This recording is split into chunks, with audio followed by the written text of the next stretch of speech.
My name is Dr. Dan Posey. I'm here because of a lot of different reasons, but maybe the main reason is because I'm your TVMA president.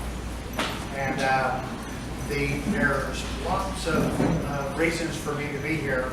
And I've had in my own practice some of this happen. And so I have a personal goal to have wellness as part of my TVMA agenda, but also what we do at the school. I'm a teacher at the school. Some of you know that I'm a teacher at school. I've taught some of you. And it's just one of those things that I have really heavy on my heart. And so I drove from Canyon, Texas to be here tonight with y'all because of the importance of this issue. When we step out and start looking at the impact that this has, the loss of 4 valued individuals in our community, it's profoundly has a profound impact on every one of us here. And tonight, I think that what we need to have to think about is actually walking away here with some understanding, some mending, some thoughts about how we can take care of ourselves, and some self-evaluation of ourselves. And we have some very, very good speakers tonight to be able to do that. And I'm here to learn and to listen and to actually give about this. We have some partners in this that are very, very important partners, and we couldn't get this done without them. And the VMAs, you know what's funny is I just deleted all my notes off of that thing when I started. So, all right. So Nancy Turner is going to make sure that I stay on point here. So, okay. The Colinas VMA, the Tarrant County VMA, the Dallas County VMA, and the TVMA. Did I leave somebody out? Collin County. Oh, Collin County, excuse me, Collin County. I did it wrong. Collin County, because I'm in Las Vegas, right? Yes. So, Collin County, excuse me.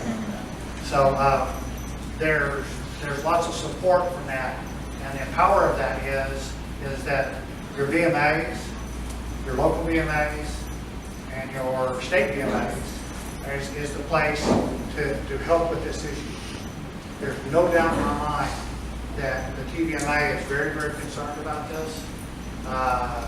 We started a wellness group, started with a task force, ends up with a wellness group within the TVMA, and you're going to start seeing regular stuff in our Texas Veterinarian and online, the presence there about this, because this is an issue that impacts everybody in this room and all our professionals. So tonight, we're very lucky to have quite a few people here to help. And I'm going to do the shout out first to Ms. Ricketts, because this does not. You need to come in here. Mandy. Come here, Mandy. Come here. The power of this is done by people like yourself. And so, if your hard work and doing this so quickly and getting this many people getting this out, it goes to you. Because so you need to realize now you can do that.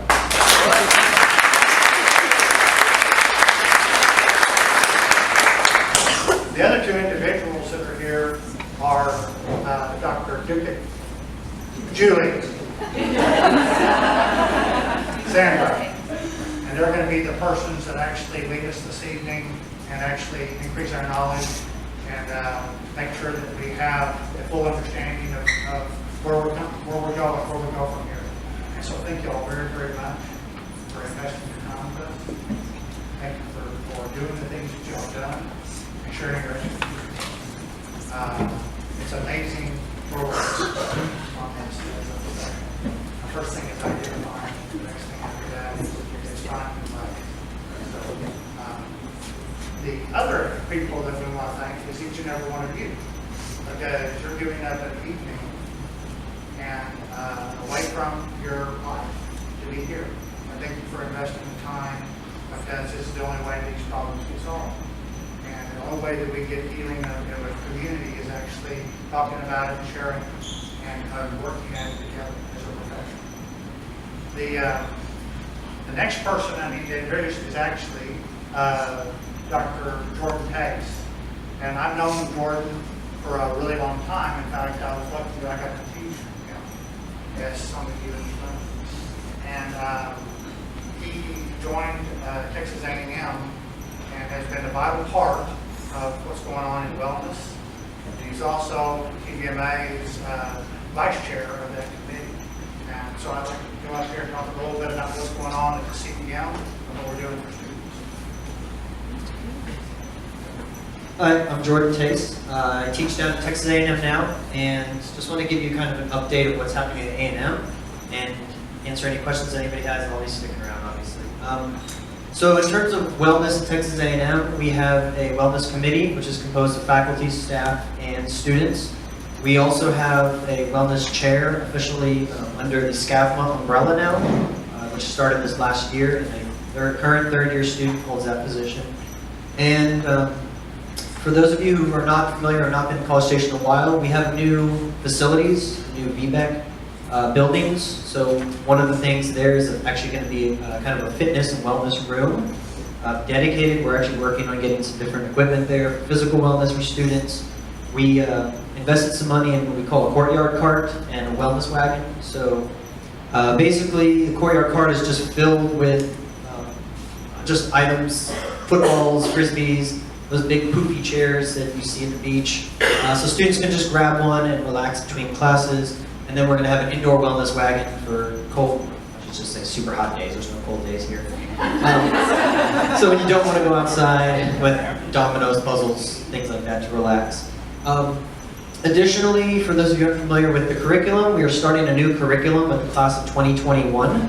And one of the components of that curriculum is going to be professional and clinical skills, which is a course that will run first, second, third year, which is divided into 3 components. Clinical skills being what we typically think of, blood draw, catheter placement, ultrasound, etc. Professional skills, which is going to be communications, ethics, leadership, and wellness is a component of that. And critical thinking was the other piece. And that's essentially helping students to think like a doctor from day one. And so wellness is going to be a part of that curriculum, and that's going to be kind of across the gamut: physical wellness, mental wellness, financial wellness, student loans is going to fall under that. Finally, we also have a counselor, full-time counselor on site at the veterinary school, dedicated only to veterinary students and our interns and residents. And then we are in the process of hiring a counselor half-time as well for kind of those peaks during the school year. So that's kind of an update at Texas A&M. I'm going to be here. If anybody has any questions or if I can tell you anything else about what's going on down there, feel free to ask.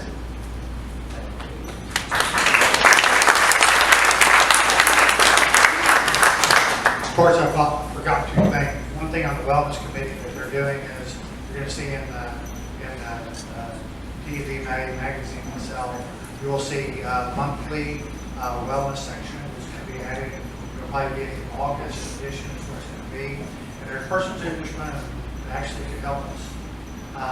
We would want submissions for persons in this room about this issue, about the things that you're doing, and stories, and things that you have to deal with associated with this. There'll also be a blog on the TVMA website. It'll be there too, recently, and that'll be another place to source. And the last thing is on this is that we need you in the committee. Any of y'all that want to help with this initiative in TVMA, we would love to have you help us. We need members, we need bodies, we need people that will elevate this to the level it needs to be done.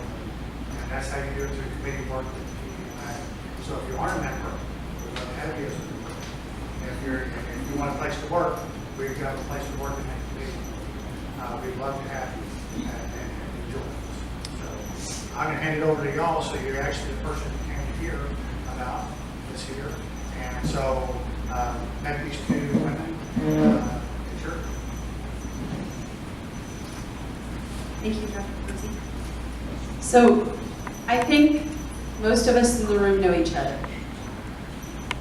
If not by face, at least over the phone, I've probably talked to everybody in this room. So I want to first say that I am incredibly grateful and thankful for you being here this evening, because it tells me two things.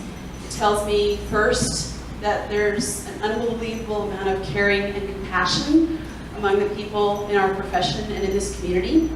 So you're here because you care. You care about those we've lost and those that you work with that you're worried about and yourselves. And I also can tell that it's incredibly brave and courageous for everybody to be here as well, especially if you're here for yourself and for people that you love. So the other thing that I want to do is just take a minute at the start of this, and if everybody would just bow your heads, I just want to take a few moments of silence in honor of those that we've lost over the last several months.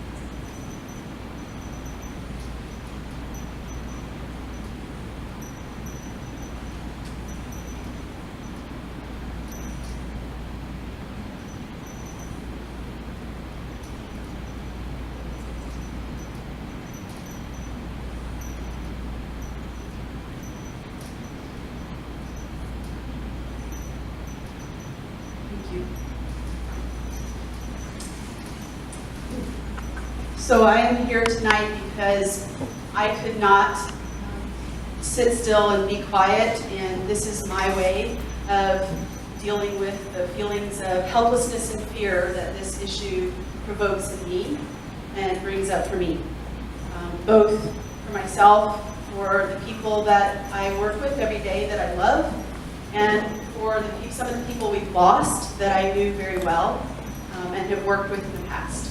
So that's why I'm here, and again, I thank all of the supporters from the Collin County, Dallas County, Tarrant County, VMAs, and TVMA, and especially for those of you on the boards that answered my frantic, urgent email about this.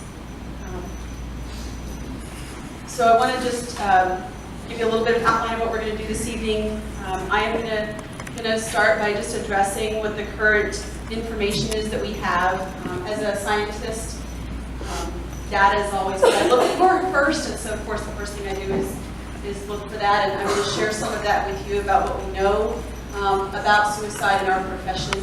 And then I'm going to turn the floor over to my colleague Sandra Brackenridge, who is a licensed clinical social worker and a veterinary social worker, and has an enormous amount of expertise in counseling, and has been working with people in our profession for years. So she has a great insight on many levels.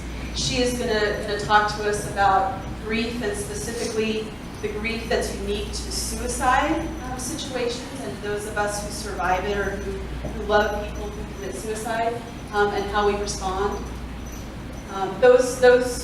These conversations are going to be tough ones, and we're probably all going to be disturbed. If you need to leave the room, don't feel bad about doing that for a few minutes. And then we're going to switch gears, and we're going to talk about what's hopeful, which is that there is evidence that we can prevent suicide in our community and with anyone. And we're going to then talk about ourselves and how we can start building resilience to the daily stressors of our work by improving our self-care. And we'll end with some question and answer time. So you guys may know some of these statistics, but if you don't, veterinarians are 4 times more likely than the general population to commit suicide. We're 5.5 times more likely to have suicidal thoughts within the past 12 months.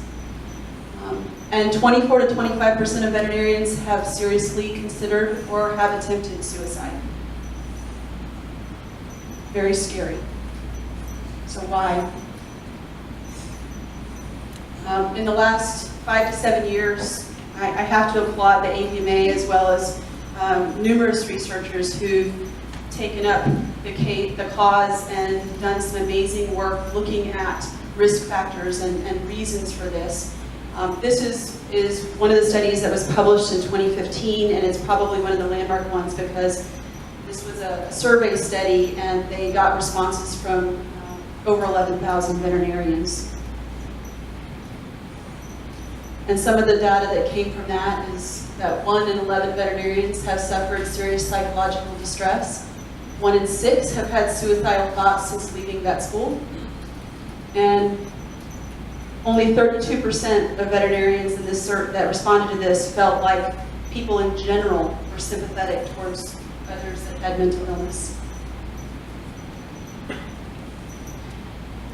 I'm going to talk a bit about what those risk factors are, and I thought about putting some graphs and charts in here and references, and there'll be a few, but I really limited that. So all of the information I'm going to be providing to you guys has come out of some studies that have been done, and if you guys would like the references or resources for that, please get with me afterwards, and I'd be happy to provide them to you.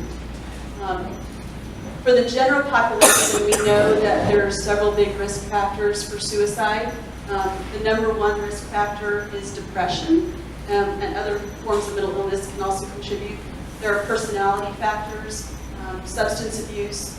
There's inherited factors. We know that those who have family members who have committed suicide or attempted suicide are more likely to consider it or attempt it themselves. And then there are environmental factors too, of course. Undesirable life events, chronic and major difficulties. So this is for everyone. These are factors we think about. And the data has suggested that there are numerous additional factors that may be unique to veterinarians and people in our profession. Personality. Most recently, actually, a paper just in the last month came out describing personality traits in veterinarians that may be uniquely increasing our risk. Our academic training, the fact that oftentimes we're professionally isolated, especially people who have solo practices, who work global and don't have colleagues that they're with on a regular basis. Moral stress, we'll talk about euthanasia, mental health problems, the stigma around mental illness, and we're also going to take just a couple minutes to talk about adverse childhood events. Personality traits are a big risk factor in the general population, and the recent study that was just published in the Journal of Veterinary Medical Education also shows that it is indeed a risk factor for veterinarians. There are specific personality traits that veterinarians tend to, not all of us, but tend to have, and maybe more than some of the general population, or maybe we have more of these together in combination than most people. So perfectionism, as a profession, we tend to be more introverted, whereas the general population, there are many more extroverts. And then neuroticism and conscientiousness. And I don't know about you, but when I look at this list, I may not be purely neurotic or purely conscientious, but I think I'm probably a good blend of all of that. I'm going to touch on this one in particular. So there are several different kinds of perfectionism, and self-oriented perfectionism tends to be very common in our profession. Self-oriented perfectionism is, I need to be perfect, I'm not doing well enough. If I make a mistake, I'm a failure. Not I made a mistake, just I made a mistake, so I am a failure. I'm not good enough. I can't do this. Everybody's going to find out in about 5 minutes that I'm faking it. And no one else is faking it, just me. Right? Other-oriented perfectionism is when we have expectations that are so high that it makes it virtually impossible for most of the people around us to meet those expectations. So, you know, it is, I need this to be done the right way, and it drives me crazy because I can show 5 other people how to do it and they still don't do it the right way. So it's easier for me to just do it myself. I've got to have this the right way. It's got to be perfect all the time. There's no room for error. And then there's socially prescribed perfectionism, which is when we have the feeling that society around us demands perfection. I don't know about you, but how many people in this room feel like their clients expect us to be perfect and never make a mistake? Yeah. So again, I think I'm a good blend of all 3 of these, probably a lot of the time.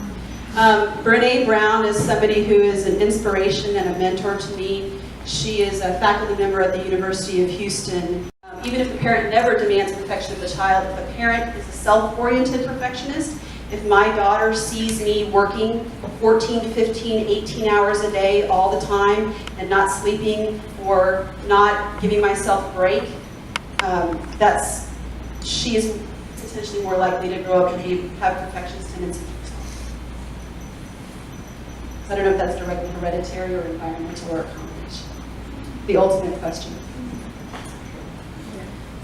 This is an issue in particular that Jordan I was glad Jordan was here to talk a little bit about what's happening at the veterinary school here in Texas. But there's definitely some speculation that the very high standards for academic achievement that are required for admission to veterinary school may mean that the veterinary teaching hospitals in North America are, maybe unintentionally, but they are selecting for students that have the very personality traits that are most likely to lead to occupational stress and predispose us to mental health problems and suicide.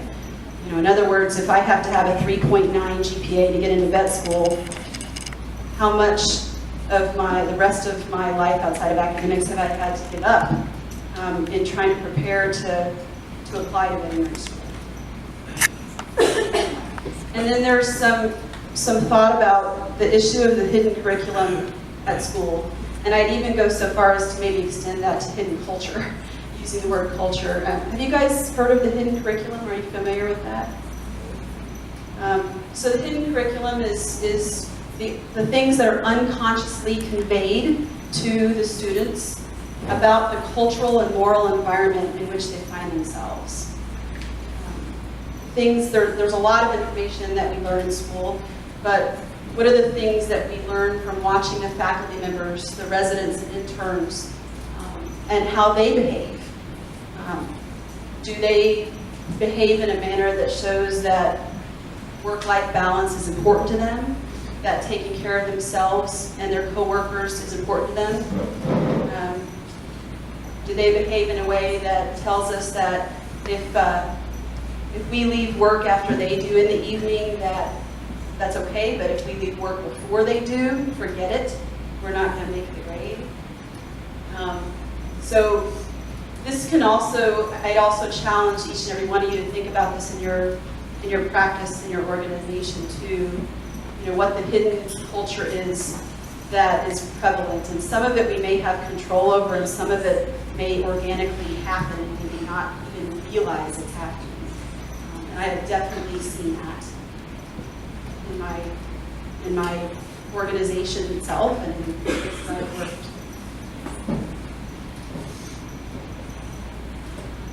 And then the long list of work-related stressors, which I think most of us, I'm not going to go through each of these, but I think when you look at this list, I would suspect that most of us experience most of these things.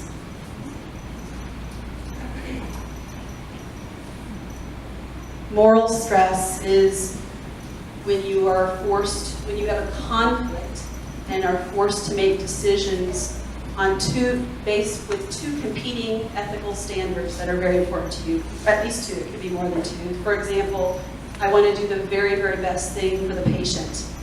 I also want to help this client who's suffering. But what if the very best thing for the patient is not the very best thing for the client? Who do I choose? I have to make a choice. So that's moral stress. I have to decide in a situation, a conflict between two competing ethical values that I hold very close. And this is borne out in many, many ways in our daily lives, our daily work lives. You know, convenience euthanasia is a good example of it. When you are trying to help a pet and the client can't pay for it, this happens to us all the time. When we have to balance the welfare of our patient, the welfare of our client, the welfare of our practice, our coworkers, and what if there's conflict between all of those things?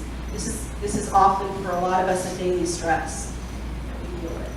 And there's evidence that the trait of perfectionism has been shown to worsen the negative effects of moral stress, to make it even more stressful for us.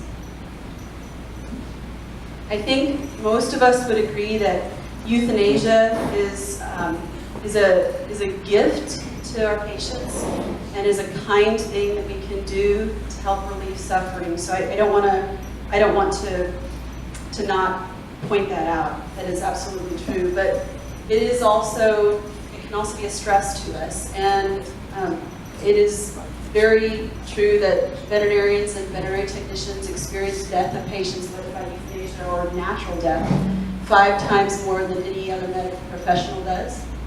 And this is for a primary care practice. It's estimated that at least 3% of client contact has to do with euthanasia or death.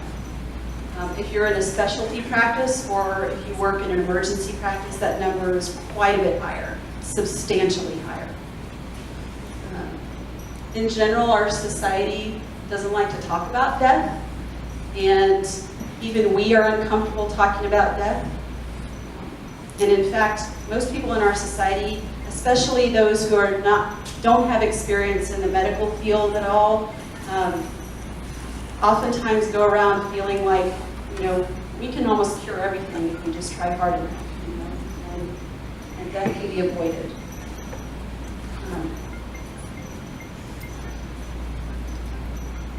Depression and mental health problems. Depression is certainly one of the biggest risk factors for suicide, #1 risk factor. And I wanted to put these statistics up here just to impress upon you guys how serious the issue is in our profession, in our field.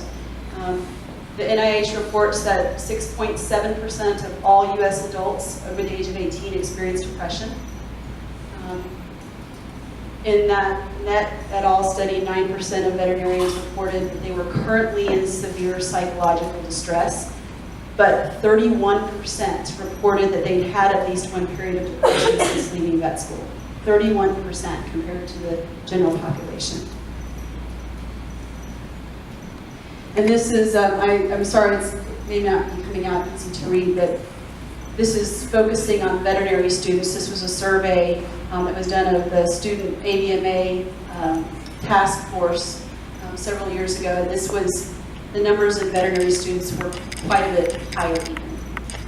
So it's good to know that the schools are doing things to try to help with this.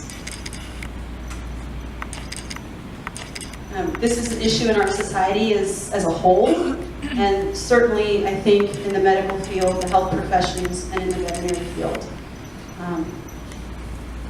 It is our people that have mental health issues, when we are depressed, when I am depressed, am I comfortable talking about that? Am I comfortable saying something about it? Am I afraid I'm going to lose my job, or am I going to lose clients? If I take a week off of work to kind of regroup, am I going to be in trouble for that? How's that going to affect me professionally? It's a big concern that a lot of people have. This is from that NET et al. Study, the 2015 JAVNA study. And just to give you a little bit of an idea, the yellows are the general population in the United States, and the blues, veterinarians. The blue with the dashed lines are veterinarians with serious psychological distress. And the blue solid is without. So just to give you some idea of the feelings that people had about mental health issues in general. And adverse childhood events is a very interesting topic. No, I'm sorry. Dr. Strand, Dr. Elizabeth Strand and her team in veterinary social work at University of Tennessee worked with, I think, 6 different veterinary schools using an online survey, a scale measuring depression, and a perceived stress scale, and then this ACEs, or Adverse Childhood Events Survey, to look at the effect of adverse childhood events on the risk of depression and mental health issues for veterinary students. And adverse childhood events, as you can see, they're anything that affects you when you're very young, emotional or physical or sexual abuse, any type of serious family dysfunction, physical or emotional neglect. And when they did this survey, they found that it was similar to most of the population. There's about 61% of veterinary students that had at least one of these adverse childhood events, and that is the case in about 63% of the population. 31% of students lived with somebody that had mental illness, and with this study, they had 43% showing evidence of depression. Okay, I'm going to turn it over to Sandra for a few minutes so she can share with us. Hi. So the administrator of our hospital is British, so that's why everybody there calls me Sandra instead of Sandra, but you can call me anything near that and I'll answer.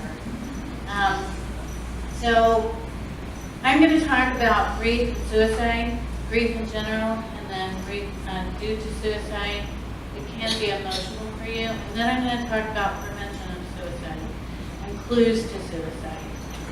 So what I'm doing, I've been a professor for 23 years, professor of social work, and what I'm doing is I'm a clinical social worker. So I am giving you material that social workers are trained in and that they have knowledge about, because I think you need it, and certainly you're smart enough to have it, and I'm very passionate about this, and so I hope that you'll use it. I am there, I am live, and I have a phone, and you can connect with me. Please pick up a brochure and a card.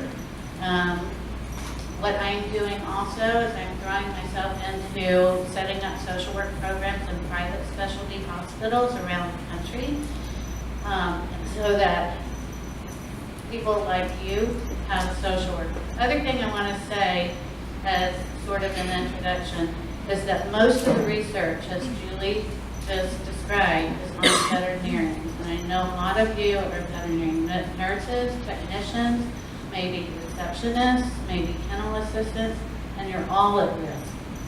Just because the research is only on veterinarians doesn't mean that we don't need to study you as well, okay? So I'll just start there.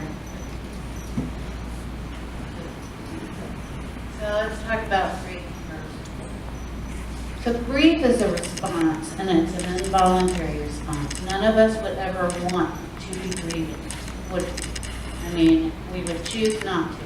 And so it is a response. It can be a response not only to a loss, it can be a response to a transition. Anything that you're attached to, you may have a grief response to. So if you want to know if you're attached to something, all you have to do is close your eyes and think about somebody or something that is important to you, and think about losing them just for a couple of seconds. And if you start to well up with anxiety, you're attached and you will have a grief response. So if you have not done the work of grief for previous losses, it accumulates within us. It is a stressor, and maybe some of you know that stress accumulates in our brains. Research has been able to show that. Grief does as well, and so we have to work through grief toward healing. I don't call it acceptance. I call it healing, and I'll describe that to you, what I mean by that. I already said the last point there. So I ended up designing my own model of the grief process, which anybody can do. Any of you can do it because if you've had an experience, you know what you went through. And so my model may not cover some of the things that you went through. It's based on Kubler-Ross, who did the 5 stages of grief, but it's also based on about 7 other models and my experience counseling people. And so I don't call it stages or phases or the tasks of mourning or grief or bereavement or whatever. They are just the behaviors and the emotions that we experience when we are grieving. And most often, denial is what we experience first, but it comes back, and it comes back, and it comes back as we go through the grief process. So months from now, you may pick up the phone to call one of the people that died and then realize that they're not there anymore. That's denial. And the purpose of it, we're hardwired for it, the purpose of it is to trigger us back into working through our grief. So it feels like shock, feels like numbness, but what denial is, it's become an accusation in our society to say you're in denial. But it's a defense mechanism, and actually defense mechanisms are supposed to balance our personality. It's only when they get out of hand or we underuse them that we become unhealthy. So for example, repression is a defense mechanism. If you couldn't repress anything, you couldn't be sitting here. All your memories would be coming back, all your desires, everything like that. If you underuse repression, then you would not be able to sit here because you would not be able to repress all those fidgets and impulses and everything else. So it's a balance. So with denial is the defense mechanism which buffers us from some unbearable event or loss until the psyche is able to cope. So if you overuse it, yeah, you'll eventually collapse. Either your body will or you will mentally and emotionally. If you underuse it, it comes too fast and you can't handle it, and again, it can be overwhelming. So everybody goes through denial. In grieving, it's normal. A lot of things are normal when you're grieving that wouldn't be normal at other times, okay? So walking around numb and in shock and not putting anything up and still talking to the people that we love that are not here anymore, who are dead, then, you know, that's normal in grieving. But it's not at any other times. Also with denial, we may think we see them. We may think that they're there. We may hear their voice. We may chase them, a car down the block because it was their car, and we were sure that it was them. So we do some things that would not be normal at other times, but that's the denial of the grief process. Bargaining is more of a behavior. It's really a compulsion, and a compulsion means we can't help but do it. We have to do it, okay? And so, and again, you're just hardwired for this. And so, and suicide, it has some particulars when we lose somebody to suicide. And other kinds of losses we may, like a car wreck. Someone died in a car wreck. We may have to go back to the scene of the accident or go back to the car, look for clues. We want to know everything about it. It's like trying to put the puzzle pieces together. Sometimes when we're grieving, we will wake up in the morning and we'll say, please God, we'll bargain with God. Okay, that it was a dream or a nightmare. And so bargaining is just something that we go through, and we should allow ourselves to go through it, and we should support other people. Other people get tired of hearing about it, get tired of us doing those behaviors, but it's really something we have to do. We feel like we have to do. Eventually, we won't have to do it anymore. It just exhausts itself. And so what it is an attempt to control the irreversible, or an attempt to reverse what has happened. Anger or guilt. Anger and guilt are the same thing. Guilt is anger that is directed inward. With suicide, we have a lot of guilt. We also have a lot of anger. And so there's rational and irrational guilt when we're grieving. Rational guilt is when we really could have done something differently. Maybe somebody died because maybe you're, when animals have gotten into the street and get run over, maybe we could have done something differently. Maybe with somebody who has attempted suicide or completed suicide, maybe we could have been nicer that day. Maybe we could have asked them, this may come up with you tonight. Maybe we could have asked them, are you thinking of suicide? That is rational guilt. What do we do with it?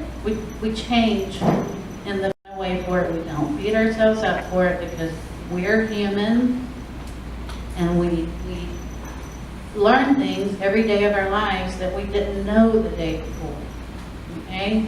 And so irrational guilt is when, given everything you knew, you couldn't have done anything differently. Okay? But with irrational guilt, you go back over and over and over and over and over to figure out, could I have done something differently? And depression or grief is the worst part of the grief process, and it's what you need to look out for in your coworkers. Depression is both physical and emotional. It is also spiritual, and it really takes over the whole, it can take over the whole body. Depression due to grief is not something that can be fixed by medication. Doesn't mean medication can't help you from going to bed and not being able to get out of bed. But depression is something that needs to be worked through. I often tell people that the research indicates that grief tears are very different in their chemical composition than other types of tears. They have toxins in them. They need to come out. If they don't, they can make a person sick. And so crying is a part of working through this depression. But it's not uncommon in grieving to sit down, maybe on the sofa, TV's not on, nothing's going on, and you sit down at 9 o'clock in the morning, and then all of a sudden it's 4 o'clock and you don't know where the whole day went. It's that kind of depression. And so talking it out, getting help, people who are experiencing this, if they get up and they take a shower, I go, wow, that's great. You're up, you're putting one foot before the other, and you're getting through the day.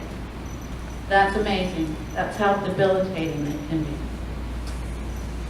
So I put in my model personal growth, because in my counseling experience, when I see somebody about to heal, get to the healing point part of grieving, I see them have either what Oprah used to call a light bulb moment.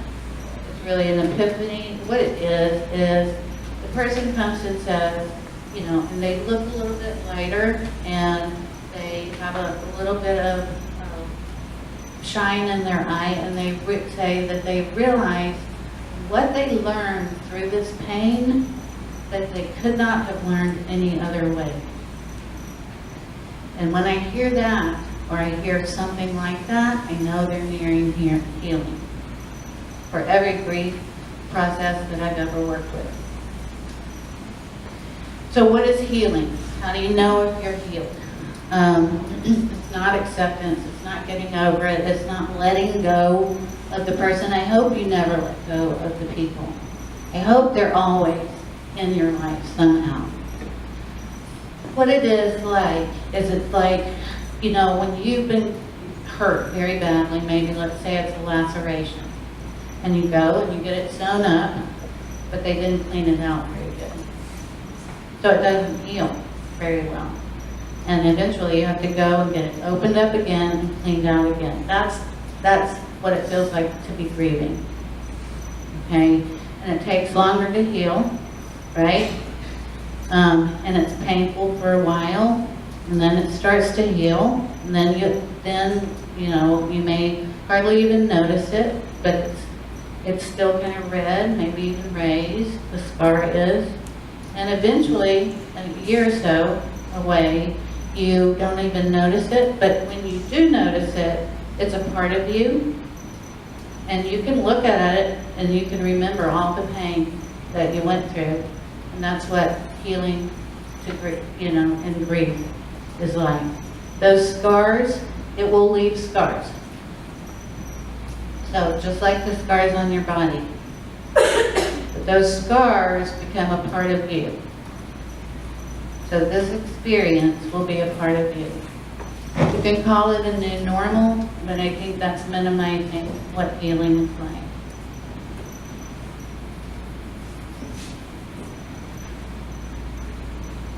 So what's different about suicide? The denial and the shock's worse. Enormous.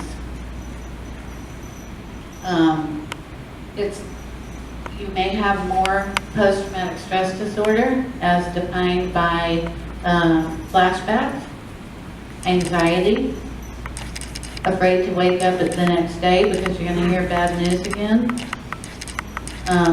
Anybody who found the body has the worst PTSD. But even when you got the phone call, you may flash back to that. A flashback is not a dream. A flashback is a re-experiencing. You're in it again. So if you're having that, again, that's normal, but you're going to have to take a little bit of a break each time that it happens. Maybe take a walk, maybe you go outside, let it pass. And this type of PTSD eventually does pass, okay? So that's the good news. The bargaining is worse.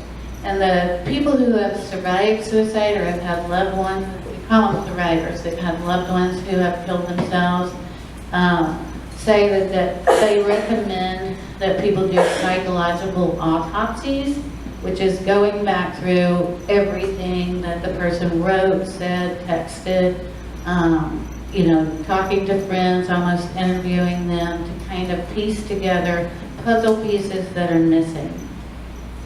Now, I know as co-workers, you can't really do that, but it's important to talk. It's important to talk to each other and piece together, the days before and, the things that you knew. The why eventually needs to be exhausted. And people often have to be proactive about making it exhausted. And the guilt is much worse when there's been a suicide. And again, it can be rational guilt or irrational guilt. But this is part of the pain that I see on all of your faces, because I see you asking yourselves, could I have done anything more?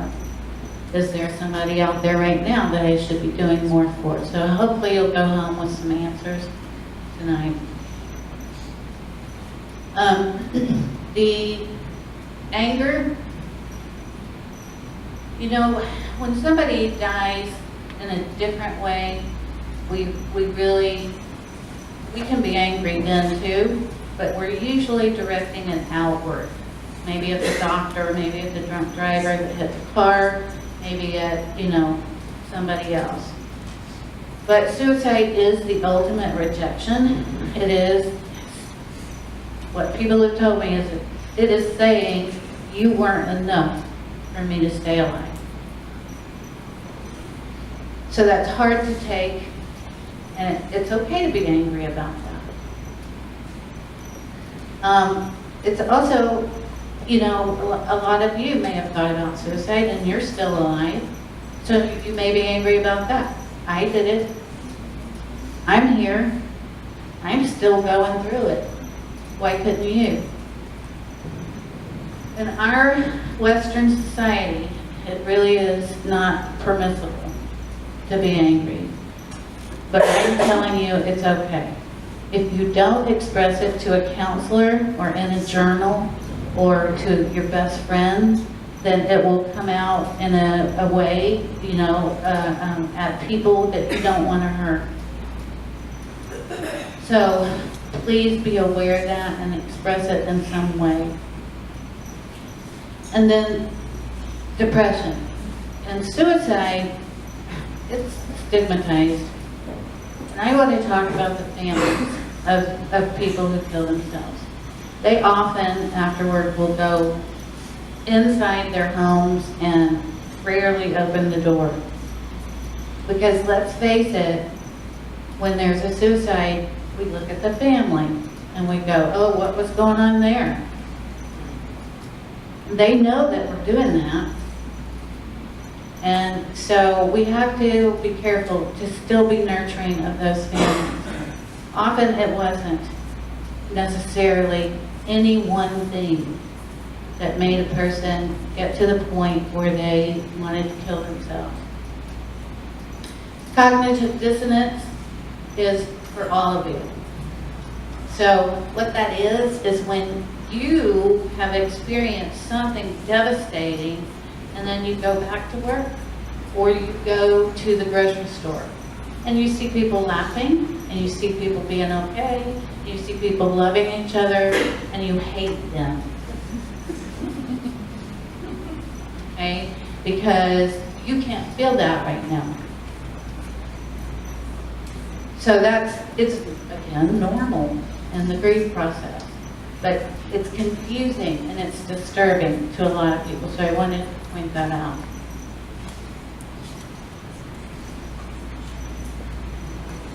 So when there's one suicide, there may be more. Somehow it's contagious. So I can sit with clients and I'm preventing suicide and they're telling me all the reasons that they want to kill themselves. And I can role play this in my classrooms, and it's a role play. The other person is pretending, and the whole class becomes silent, and they're picking up that depression. Depression, all of you are in veterinary medicine, so I have always thought that you're empathic as social workers, if not more. You have to work with nonverbal species. So, you can absorb depression. And if you're that kind of person, you need to realize, oh, that was that other person's depression. But it's contagious. Also, in that, what you'll learn in my prevention section is that many people who attempt suicide or kill themselves had a model for suicide. Somewhere along in their lives, somebody they knew killed themselves, and it got instilled in here as a last resort or a coping skill. So that's why when the first one happened in our community, I was very alarmed. And then we did have more. So for every suicide completed, 6 to 7 individuals are at risk for suicide. That's real scary. That's 21 people. That's all 4 deaths for suicide. 21? 28. So, regardless, everybody who has experienced someone that they knew who killed themselves has long-lasting consequences and will go through some existential pain.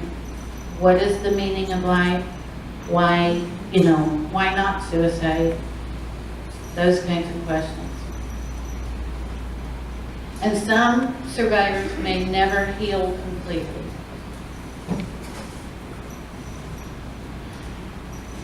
So everyone who is suicidal is ambivalent and hopeless. Those are the 2 emotions that a suicidal person has. So ambivalence means you feel 2 ways about it. You want to live if you have hope that you're not going to be in this pain forever. But if you don't have hope, you want out of this pain. Okay?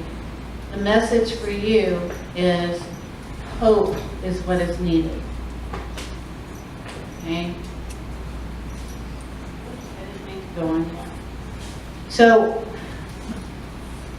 I'm doing pretty good on time, so I can tell you the story. So, I go back to 1998. I was the developer of way back when, the counseling program at LSU, and I've been working with veterinarians in some capacity ever since, veterinarians and veterinary professionals. Along the way, I had the opportunity to counsel a veterinarian who was depressed, who was having a lot of trouble in her work environment because of the depression. When she came, she said that she had never been happy a whole day in her life.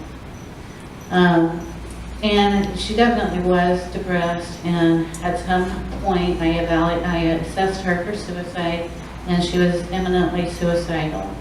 The only way that she could see her way to being hospitalized is she said that she couldn't keep herself safe for even a day.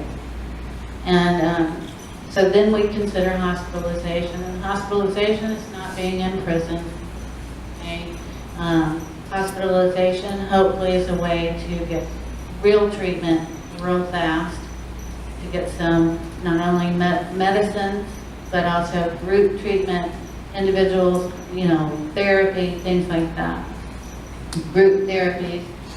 The only way she would agree to be hospitalized if I kept her dog, which is unethical in my profession, but I did it, and the dog tore up my house. But anyway.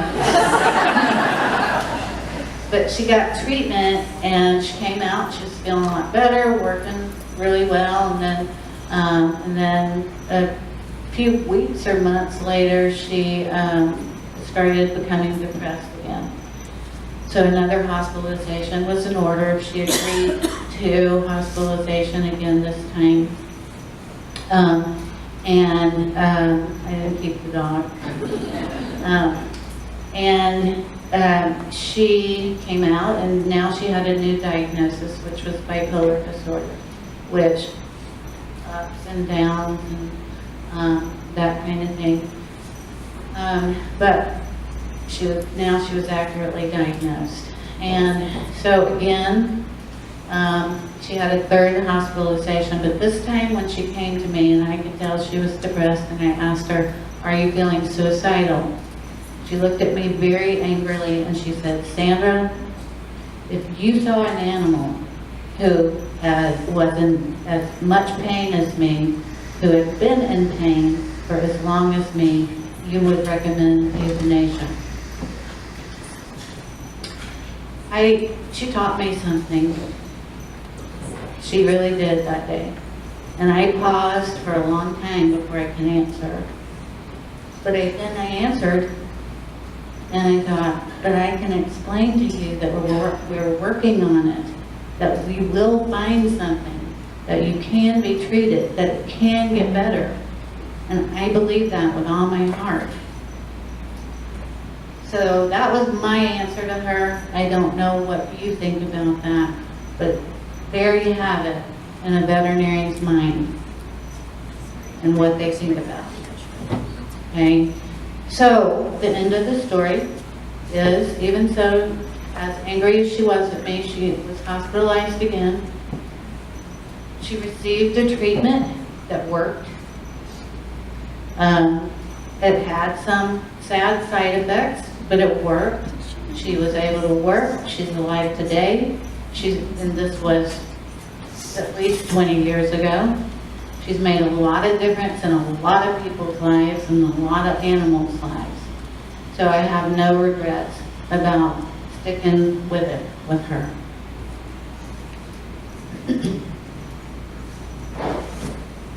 So the last reference is, I believe you don't have to feel this bad for so long. I know that you don't. And that may be something that you're going to tell your coworkers. And the rest of this PowerPoint is the survivors of suicide support groups. They're all free. Some of you may want to avail yourself of them. There's nobody who's going to understand you as well as other people who have experienced this. These are the ones in this area, but just go to suicidology.org or the American Association for Suicide or of Suicide, and they will have listings of all the groups in your area, and they're all over the state. And they're led by people who have experienced it, not by therapists.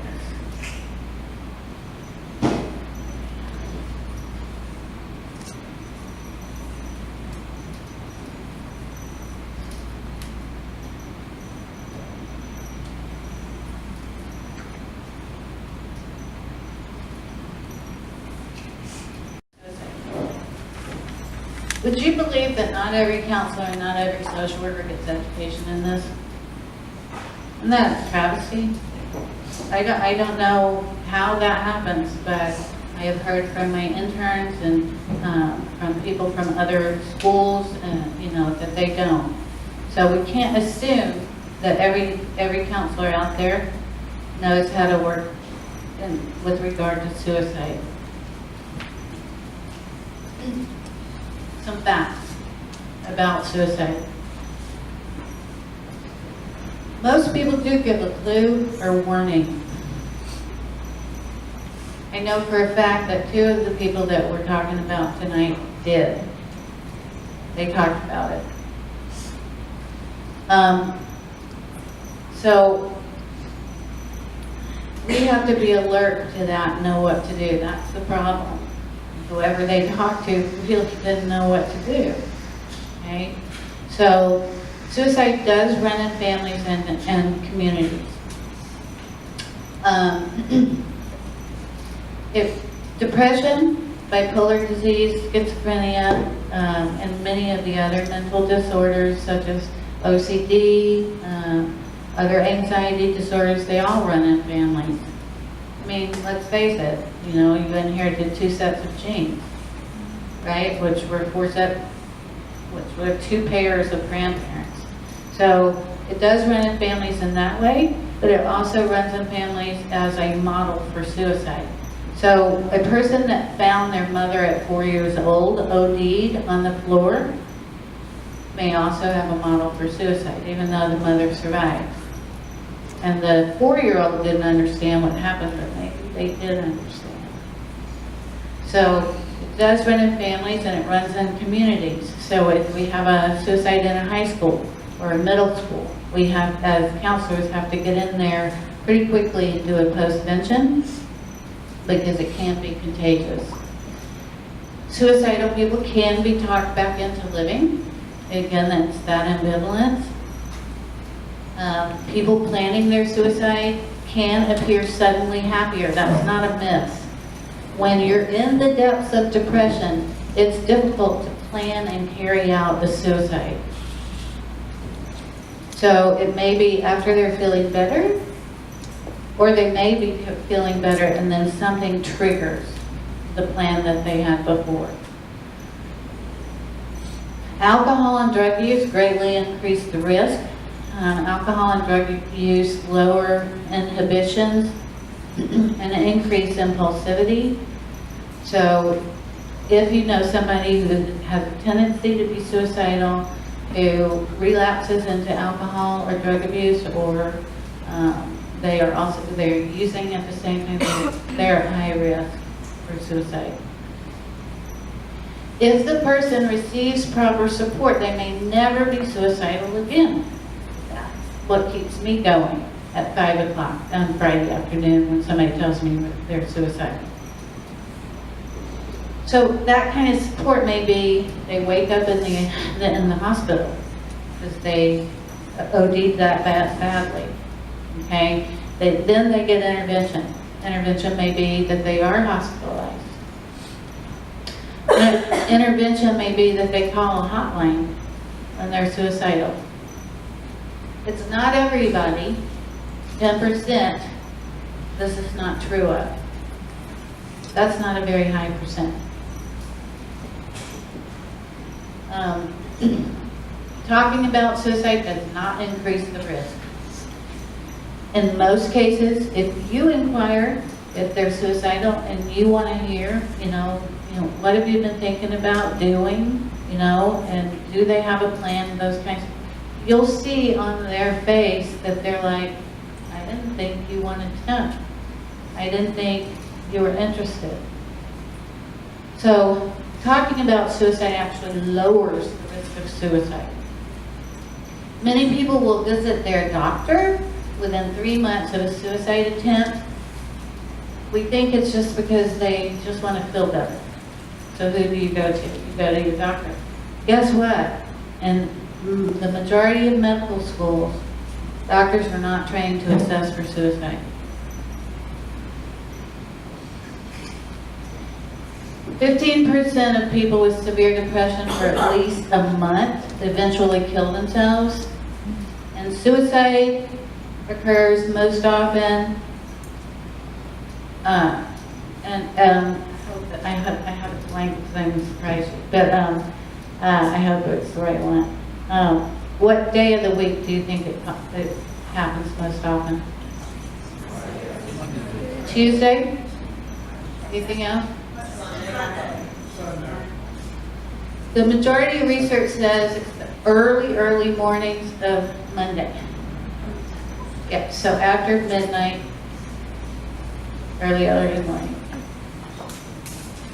There's some other research that says it's Wednesday, but the majority says this. When do you think the season is that suicide peaks? Huh? Holidays. Everybody says holidays. Winter because you can't get outside or whatever. It's not. It's the spring. When is the spring in Texas? What's spring?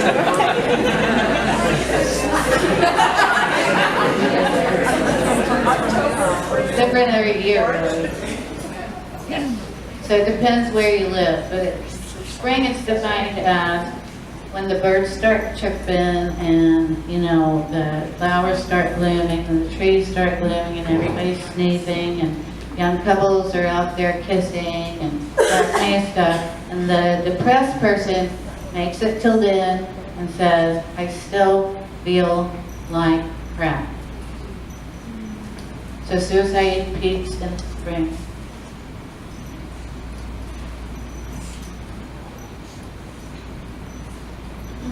Suicide actually declines during holidays and birthdays and anniversaries and stuff like that because people don't want to leave that behind. Suicidal people aren't necessarily mean, you know, and so they can put it off. They don't want to leave that to you to ruin your birthday or whatever. Men kill themselves 3 times more than women, and women attempt 3 times more than men. And we think that is because men use more lethal weapons, and weapons can be anything from guns to hanging to jumping to cars. So women like to use methods where their loved ones don't have to clean anything up. True. And so they'll use methods where they can be rescued. It takes longer for them to die. Contrary to popular belief, people who talk about suicide often do make an attempt. And again, the most common emotional state is hopelessness and ambivalence. But people are not suicidal forever. There is an acute suicide crisis, period of time between a few minutes to a few hours. And that's when they're ready to pull the trigger and actually do the act. If they call a hotline in that time, there will be that intervention. If they call you, because you're a friend, or if they text you, that's what's going on now. And we miss those texts, right? We wake up in the morning and we see these texts and then they're gone. So sometimes we catch it and sometimes we don't. So there are many paths to suicide. Biological, genetic load, anybody who is coming out LGBT, they are at higher risk of suicide than veterinarians are. Okay. Race. White people kill themselves more than any other race, except for maybe Native Americans, and the research is contradictory on that. Suicide is, well, down here you'll see geography. Suicide rates are the highest in the Intermountain West. Montana, Idaho, Utah, Colorado, all those states. But what we Texans have in common with those states is this whole idea that we should cowboy up or keep a stiff upper lip, and the stigma of getting counseling. You're a Northeasterner, you've had counseling. Right? Or maybe California too, you know. And the rates are lower there. The rates are also lower where there's a huge Roman Catholic population. So that's because of the religious prohibition that you're going straight to hell if you kill yourself. So it's also because of the extended family of the huge Roman Catholic populations too. So child abuse, personal psychological loss of a parent, if you relocate and have a culture shock, your values, religion, beliefs, drugs or alcohol, all those are factors, but everybody's going to have a trigger or a proximal cause. And it can be anything. And you might think it's ridiculous. So students have told me that they're thinking about killing themselves because they didn't make a 4 point. To me, I'm like, no, it's not, you know, but you can't be judgmental about that. And, you know, to that student, they'd rather die than face somebody with that 3.8. So there's usually a trigger, and those grade points are often true for teenagers and children younger that kill themselves. And I'll tell you the highest or the fastest increasing age group, and as far as suicide rate across the country, is age 5 to 14. Right. So, so crisis in a relationship, loss of freedom for kids that's being grounded, for adults that's being put in jail, being fired or expelled from school, terminal illness. But that's interesting when you're diagnosed with a terminal illness. And a person was telling me tonight about someone who killed himself after he got the diagnosis. Usually people are suicidal for about 48 hours, and then if they make it through those 48 hours, they start thinking about getting treatment and start responding to it that way, but they are at risk during those early hours. And any major loss, that includes pet loss, loss of a horse, the loss of a counselor, the loss of a friend, co-worker, anybody. But we do have a wall of resistance, so I'm going to tell you about that. The cause of death can be many, many things. And many coroners do not record suicide because the family doesn't want them to record it as a suicide. So one-car accidents and bathtub stuff. So the wall of resistance, this is a way for you to think about, okay, let me think about this person, they're feeling suicidal, how imminent is it? Do they have these things in their life? The more of these they have, the more it is hopeful that they will stay alive. Do they have a counselor or therapist? Do they have duties to others? And that includes pets, animals, things like that. Of suicide is a parent with multiple children because they're too tired.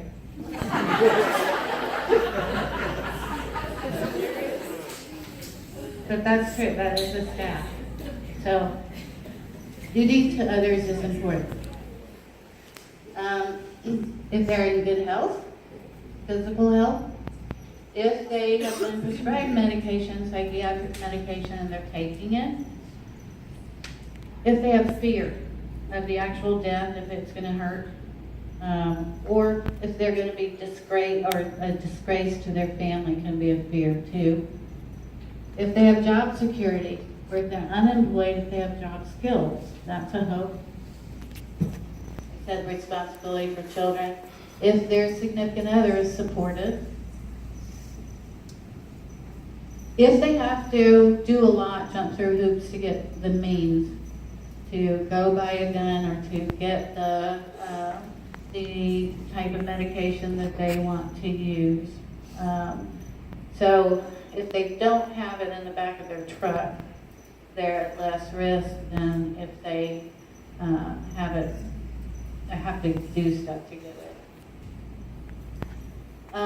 If they have a sense of hope, if they have pretty good self-esteem, and you know, in talking with veterinary professionals, here's what I hear a lot.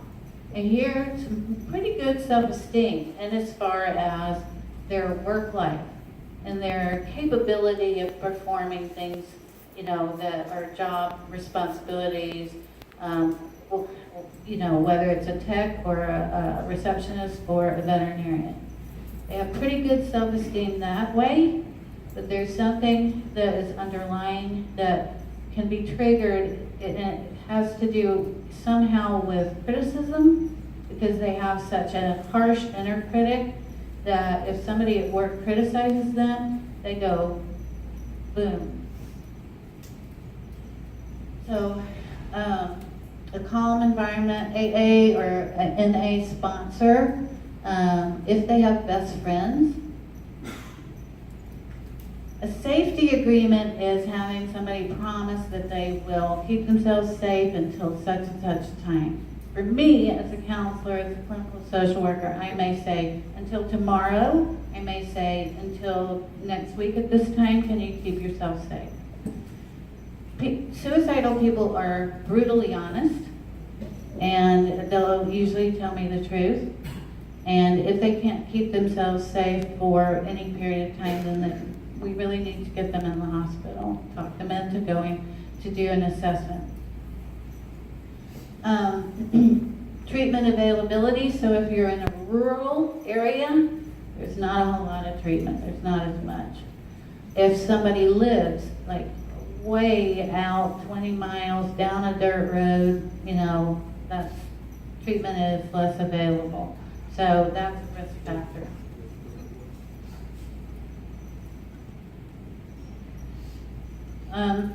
So here's how I want you to start, you know, start seeing the red flags. There are direct clues, direct, indirect, verbal clues, situational clues, behavioral clues. And QPR stands for question, persuade, and refer. The man, I had on the first slide Paul Quinnet's name, and he does gatekeeper training. And Dr. Ducote found that he does an online training now that you can purchase for everybody in your hospital if you want to. It's very inexpensive. But he decided that he would model it after CPR, because when the government got behind CPR, it saves so many lives, right? And we can prevent suicide. So direct clues sound like this: I wish I were dead, or I'm thinking about killing myself, or I want to kill myself, or why am I here? Indirect clues sound a little bit different. I'm tired, I'm just tired of everything, or I want to give up, I want to go home. Who cares anyway? Who cares if I'm here? They'd be better off without me. Soon I won't be around. There are many, many others. Situational clues. Now, it's not just one of these, let me tell you. It's a cluster of all of the 4 categories that then you have to worry. Because, we've all said, if this doesn't happen, I'd just rather kill myself. Or I'll kill myself if such and such doesn't happen, right? We've all heard that. Now, that doesn't mean you stop everything and ask if they're suicidal. But if you have a cluster of these things, then maybe. So situational, things that may have happened in the person's situation. Being rejected by a loved one. Okay, so this is important for men and women, and I find it more important in the veterinary profession because veterinary professionals do not like to fail, and that includes even with their marriage. But it happens more with men because when a woman gets dumped, most of you women, what is the first thing that they do? Huh? Pray? What else? Who do they call? Girlfriend, usually, or their mother. And what do those friends and the mother say? You didn't need him. I never liked him. You know, you were too good for him. When a guy gets done, who does he call? He doesn't call anybody. He doesn't call anybody. If he goes and lets his buddies know, they're going to think he's a loser. That's what he thinks. And they're going to want to go out with her. Right? So what he does is he gets in his truck with a bottle of whiskey and rides up into the country with the gun in the back. So being rejected is even more risky for guys. Okay? The death of anybody, that's important. And we don't define that, the person who's suicidal. Remember Kurt Cobain? Remember how many kids killed themselves after he did? You don't remember? There were a lot across the nation. And so we don't define who's important. Diagnosis of a terminal illness, a flare-up in a relationship, just a big old fight, loss of freedom, loss of financial security, or loss of counselor, therapist, or in your profession, a mentor, somebody who is a mentor. Behavioral clues. Donating your body. And why are you thinking about that right now? You know? Purchasing a gun. Well, I don't own a gun. Don't tell any criminals, but I don't own a gun. But I know most of you do, because we're in Texas. So sometimes that's not the case here. So stockpiling pills, meds, or in your profession, writing scripts for no reason. And some of those scripts, I had another suicidal veterinarian who actually prescribed the euthanasia drug for a big, big dog who didn't exist. Okay, she's alive too. End of life paperwork, giving away money, possessions, or pets, or animals, or anything that's important to the person. Anything that you know is really special, why are they giving it away? Changes in behavior. So a lot of people who are suicidal, maybe they've always been really sweet, really, dependable on the job, and now they're not dependable, they're not able to concentrate, they're maybe throwing angry fits or snapping at people. Those kinds of changes in behavior are something for us to worry about. Sudden interest or disinterest in religion. This surprises a lot of people, but if you're not religious, then let's give God one more chance. Maybe he'll make me feel better. If you are religious, it's not working. And you don't feel like praying to God anymore because he's not listening. Scheduling an appointment with a doctor for no apparent reason, general confusion, or a relapse. So this is an acronym. Those letters would mean something. Anyway, it's an acronym, that's what it is. Is path warm. So this is a chart, and again, like Julie said, I can send this to you. All you have to do is email me. I can send this whole PowerPoint to you. I want you all to become experts in this, but I stands for ideation, thinking about suicide. S stands for substance abuse. P stands for a feeling of purposelessness. H stands for hopelessness. T stands for trapped, feeling of being trapped. A stands for anxiety. W stands for withdrawal. A stands for anger. R stands for recklessness. And then M stands for mood changes. So how do you prevent? gotta ask the question. I know a lot of veterinary professionals, when they're feeling like you do, or when they're behaving like you, you know, I went to this workshop, and I know they may have thought of suicide. You know, are you thinking of that? Thinking of suicide does not make you mentally ill. Right? So a person should be able to talk about it. You have to get involved and ask the question. Those are some examples of how you can ask it. You can put it into your own words. You've got to be non-judgmental. Don't minimize. Don't offer simple solutions. It's not simple to that person. Offer hope. You might be the hope. That's what I found as a counselor. You know, when I express confidence that we can work on it, I'm going to work on it with you. I know it can be better. I'm offering hope. Paul Quinnett says that if in talking with a person about their suicidal feelings and their depression, if they see any humor at all, or if you can get them to see any humor, you're over the hurdle. Tell them or help them see that suicide can wait, it's permanent. Let's try other things first. You might have to ask them to remove the means, but never ever put yourself in danger. I don't recommend you taking the gun on them. People have been killed that way. But you can keep their pills for them. As a counselor, what I've asked people to do is to place the gun somewhere like a safe and give me the key.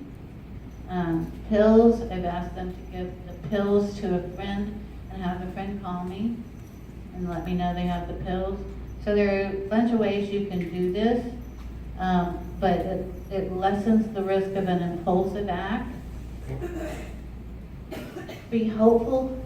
Tell them you don't have to feel this way forever, because they don't. It might take a while, like the story of the veterinarian hospitalized 3 times. It might take a while, but remember the ambivalence. They do want to live if they have hope of feeling better at some point.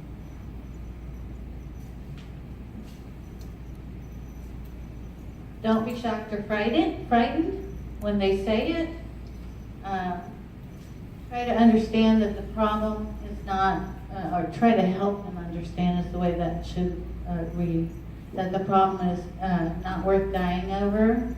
Don't ignore the threats, even when you feel the person is wanting attention. So there are a lot of people who threaten suicide a bunch, you know, and there is a sense of relief when they finally die. But you still didn't want them dead. Okay? So a lot of people will threaten. When I hear that somebody's threatening, we need more treatment. We need more therapy. This needs to be nipped in the bud, kind of. But I'm telling you, you still can't ignore the threats, because even if it is for attention, they could kill themselves when they attempt. Don't use guilt like children. You're going to do that to your children? Yeah, it's a horrible thing to do to your children. But don't you think they've already thought about that? And what they're thinking is, they would be better off. Everybody else around me can take care of my kids. They love them too. They'd be better off without me. So guilt doesn't work. Don't get into a debate or an argument, and never put yourself at risk of injury. These are acronyms that help you know how urgent it is. So SLAP stands, this has to do with the plan, what the person's planning to do or has thought about doing. The more specific it is, the higher the risk. Like, I'm going to kill myself on Friday night after my husband picks up the kids. And they have L, A, and P as well. L stands for lethality of the weapon. Availability of the weapon is what A stands for. Proximity to helping resources is what P stands for. So they have all of these things, and then they're at high risk. Dirt has to do with if they've made an attempt before. So we look at dirt and see if the risk is high. So was the attempt dangerous? Did they almost die? Did they believe they would die? Were they mad when they woke up in the hospital? Rescue, when they attempted, was there a pretty good chance they would be rescued, or little chance they would be rescued? And the timing. The less time it's been since the attempt, the higher the risk, basically. If it's been a couple of years or 10 years, that's less risk. So now what you're going to do is you're going to persuade them, I hope. You're going to motivate yourself because you're going to remember, I need to go for the hope. Where's the hope? Again, you might be the hope. If you say, I'll go with you, I'll stick it out with you, we'll change your job up a little bit so that you can feel a little bit of relief. I care about you. I want you to come talk to me at least once a week and see how it's going. Those kinds of words really give them hope. Tell them they don't have to feel this way forever, and know that there are solutions. And I'm going to give you resources to find solutions, because you're going to refer and be proactive in this referral. It's probably private between you and them, so you might just privately help them call these people. So there is a hotline. Again, if they're acutely suicidal, just call the hotline before you decide to do it. You can do a psychiatric hospital walk-in. In this area in DFW, we have tons of psychiatric hospitals. But emergency rooms will assess for it too, so you can just go to any emergency room, and if a person is suicidal. Also in Texas, we have Texas mental health deputies. I don't know of any other state that has that. But, they can come out there, state employed with a lot of counseling experience, but they're called deputies, and they'll come out to the emergency room and do an assessment. And then there are other places on the internet. Psychology Today has become the place to look for counselors. It gives everybody who's listed where they're located. You can do it by zip code. It gives their qualifications, where they went to school, if they have any interest in this type of problem. So, and what insurance they accept, and all of those kinds of things. So it's just become if you Google counselors, that's what comes up, and it's a pretty good resource. Your Texas Veterinary Medical Association, you have the Peer Assistance Program, the PRN, Professional Referral Network. Now, leaves a lot to be desired, I'm going to tell you right now, but I've communicated with them. There are, I think, about 4 social workers down in Austin to help people out for any kind of thing that's going on. A lot of addiction, substance abuse, but any kind of emotional problem as well. And they'll find counselors in your area. And then me. So what I've done in preparation for this, really as a reaction to the suicides in May, what I've preoccupied myself with recently again is setting up social work programs in hospitals across the country, so that you have, hopefully more and more vets and veterinary professionals have these services. Okay, becomes commonplace. But what I've also done in preparation is to talk with a lot of my associates who have been my interns, veterinary social work interns. I've trained them or I have, I know their qualifications and they are qualified in veterinary social work, so they know about your profession. And I have set my website up so that you can make an appointment. I could show it to you, but grab my brochure and my card before you leave. Anyway, I've set it up so you can do telemental health counseling, so no matter where you are. Because I hear from the veterinary professionals in trouble, I can't get away, don't have enough money, and I can't, work doesn't allow it. So you can do it at your lunch hour.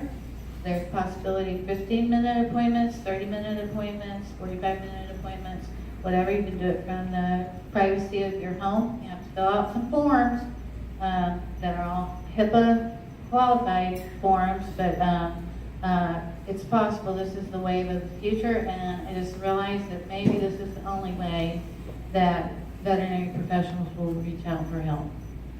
You can do it on your phone, okay? Doesn't have to be a computer. If you're afraid somebody's suicidal and they're not cooperating with you, they won't talk to you, call 911.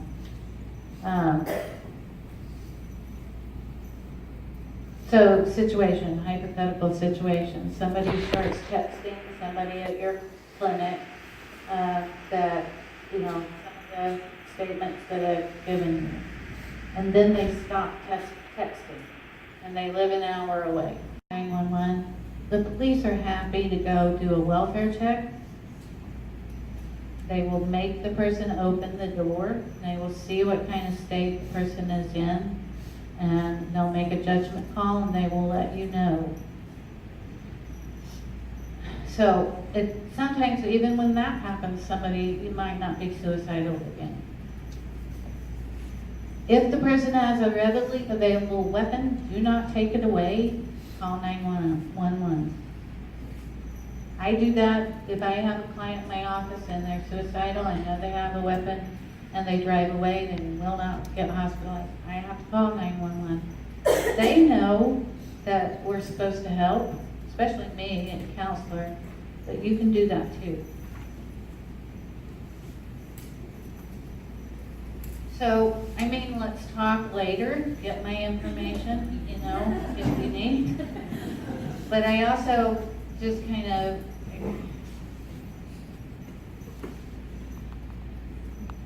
you're important to me.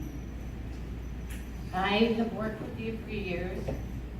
I am an animal owner. You at times may think what you do is not important to society. It is. I want you to be around, but I want you also to be healthy and happy. I want you to have a life worth living. So you have some qualities. Like I said, you have a harsh inner critic. You're hard on yourselves. When you make a mistake and you get criticized, you don't think it's worth living anymore. That's how harsh you are on yourselves. Me and my people that I've trained are here for you. So please reach out. We're here for your coworkers too. So I'm going to hand this back to Julie. She's going to talk about self-care. Thank you, Sandra. Our training. And that's not something that happened with us. Hopefully that is something that is starting to be taught in veterinary school and in veterinary technician school from the very beginning now. So I'm encouraged to hear what Jordan said earlier today. Okay, everybody has heard this. What do you do if the pressure in the cabin changes and you've got a child sitting next to you? Why do you put your mask on first?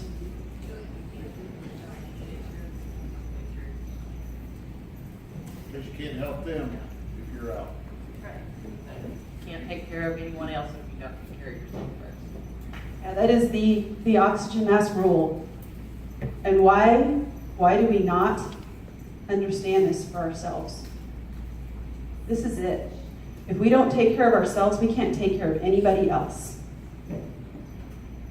So I'm going to tell you that, I'm even going to go so far as to tell you, I think that we have an ethical obligation to take care of ourselves. And it's based on these principles.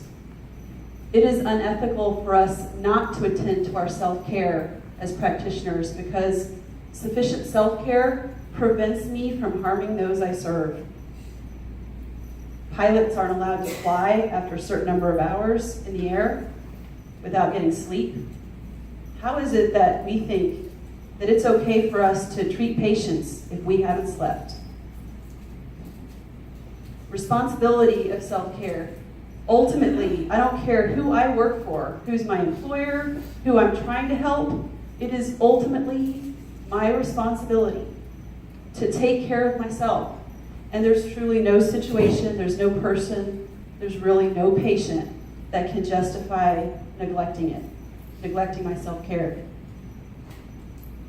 And I need to have a recognition that my duty to perform as a veterinarian, as a technician, as a kennel assistant, as a receptionist, as anybody in this field that's wanting to help animals and their people, I cannot fulfill it if at the same time I'm not taking care of myself. So I'm going to challenge everybody to really think of this as an ethical obligation now. It's not just, oh, I want to take care of myself because I'm tired today. No, I want to take care of my patients, I need to take care of myself. So there's multiple dimensions of self-care that we'll talk about, and Jordan touched on a few of them when he talked about the curriculum that they're building at Texas A&M right now. So we're going to just cover a few of the ones that I think are the most important for us to think about. This one is something that we've heard a lot about, and it's probably one of my biggest struggles, but we do need to work much harder on balancing work at home, and we need to also work much, much harder on setting boundaries, setting limits. And boundaries, the definition of the word boundary, I'm just going to go really basic here. The definition of a boundary is what is not okay and what is okay. So what's not okay for me? Personally, it's not okay for clients to call my cell phone after I'm off shift and I'm home trying to sleep. Okay? That may not be for everybody, but that's my personal not okay. What is okay? For the clients to call the office number in here after hours, please call the emergency clinic at this number and talk to them to consult about your emergency. That's okay. It's okay for you to have an emergency, be scared and worry and need to take care of your pet. It's not okay for me not to be able to take care of myself because you need my help. Okay, so what's not okay and what's okay is what you want to think about when you're trying to set boundaries. Both sides of that.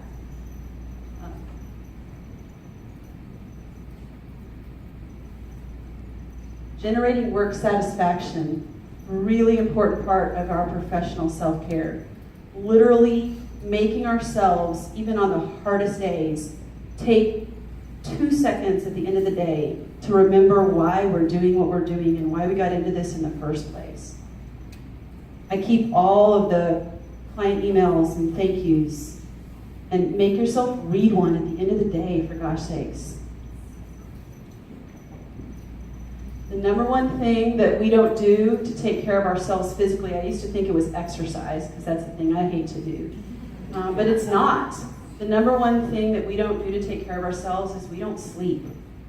And it's a scientific, medical fact that adult human beings need 7 to 8 hours of sleep a night to be able to be productive and to be at their best when they get up the next day.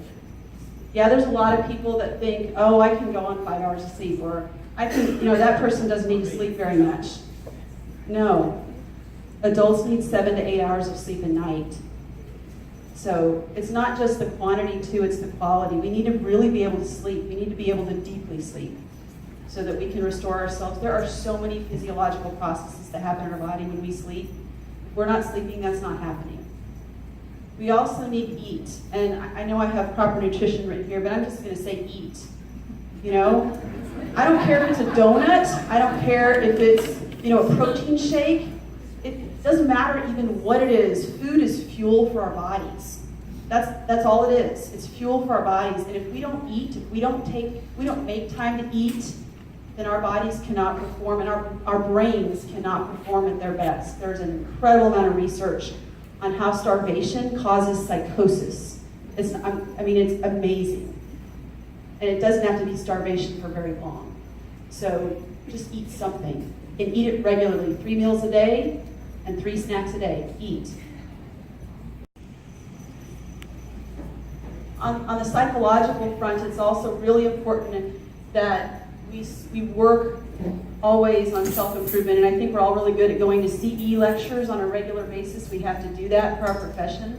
But part of our continuing self-improvement psychologically needs to be continuing to improve our communication skills. And in this I'm talking about not just communicating with clients. I'm really talking about communicating in general in your life, assertively, like, wow, I understand you're feeling bad, but it's not okay to attack me about it. I care about you. Don't attack me about it. When somebody crosses boundaries, be able to say, hey, that's not okay, and I need you to handle this differently next time. So being able to assertively communicate with anybody in your life is really important, because if you don't do that, what do you feel right after that? Regret, anxious, regret. I feel like I've not been in my integrity. I've not been fair to myself. Then I'm ashamed. Then I'm sad. Then I'm pissed at myself. My inner critic is like, God, you're such a loser. Why didn't you say something when that person did that to you? Why didn't you stand up for yourself? So we need to work on constantly. None of us like conflict. We need to work on being able to communicate in a calm way, but being able to communicate our needs and our feelings to those around us. And time management. I don't know what else to say about that except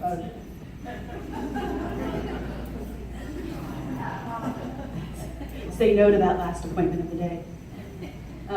Okay, spiritual self-care. And if you're anything like me, up until about 2 years ago, anytime somebody said spiritual or meditation, all I heard was wah, wah, wah, wah, wah, wah. I don't want to talk about that.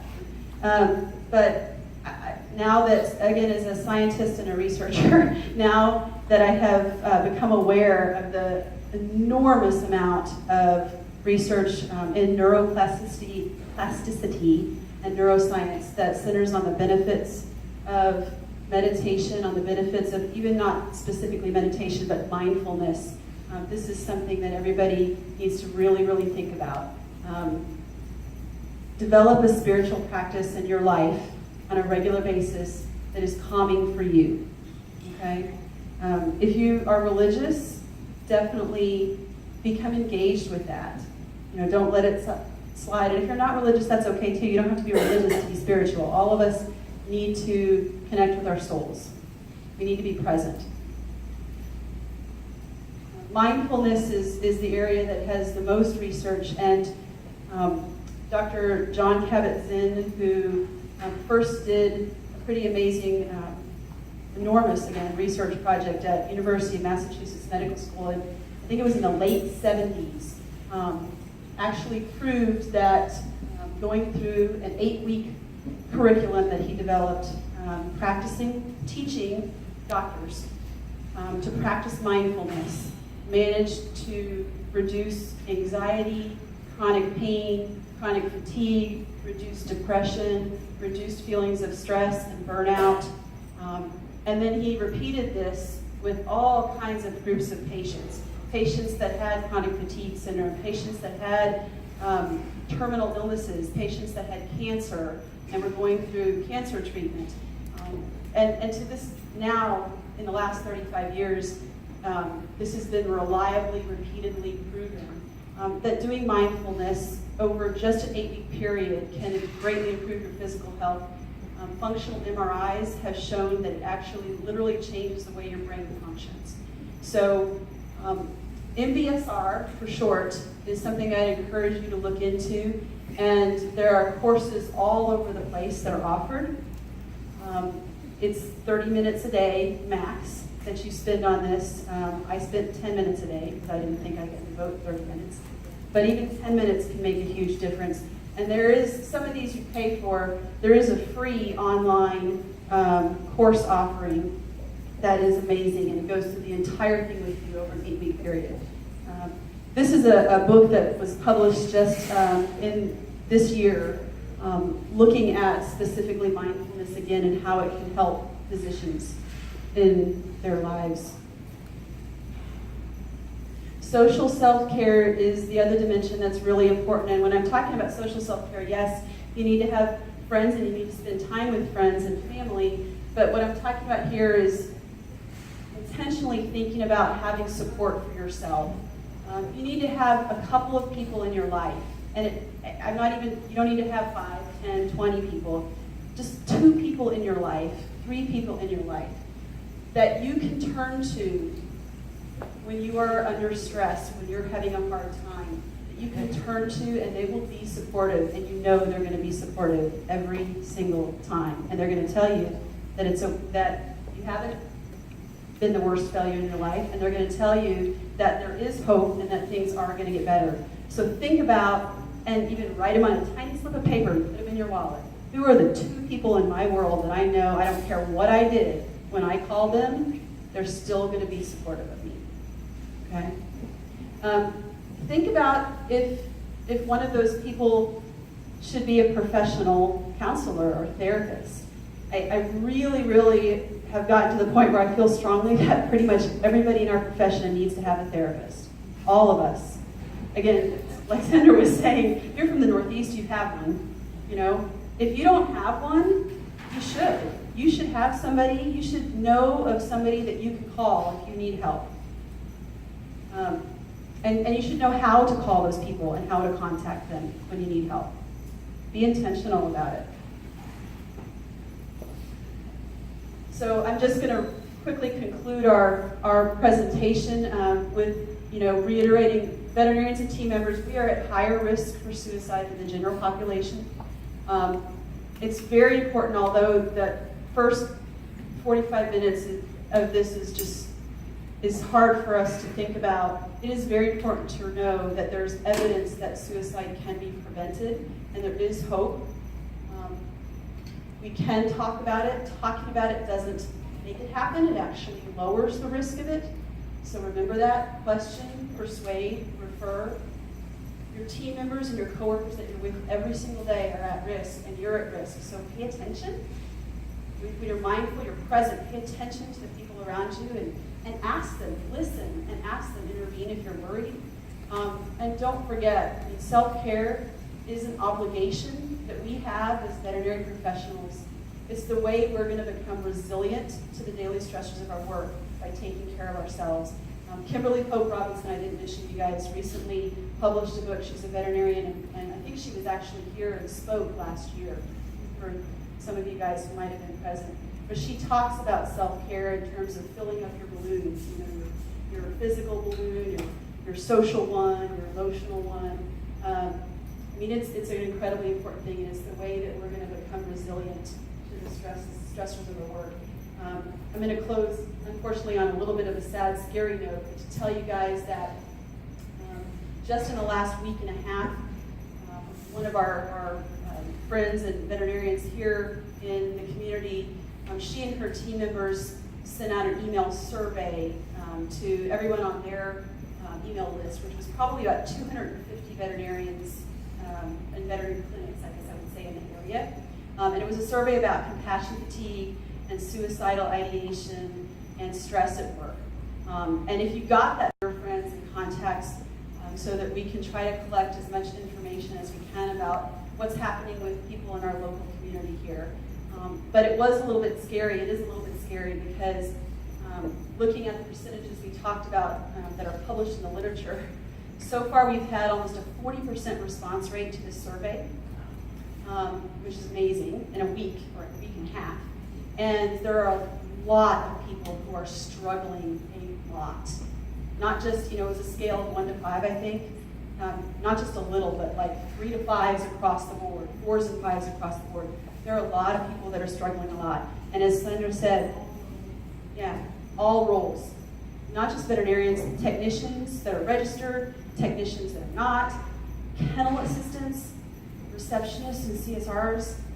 struggling and thinking that they don't even know if they should be going on, or what they're doing. You know, it is a big deal. So it's a problem, we can tell, in our local community, huge problem. Just as much of a problem as it is everywhere, maybe even more. So we all need to be attentive. So thank you for your attention, and if there's any questions that you guys have, Sandra and I can try to help answer those.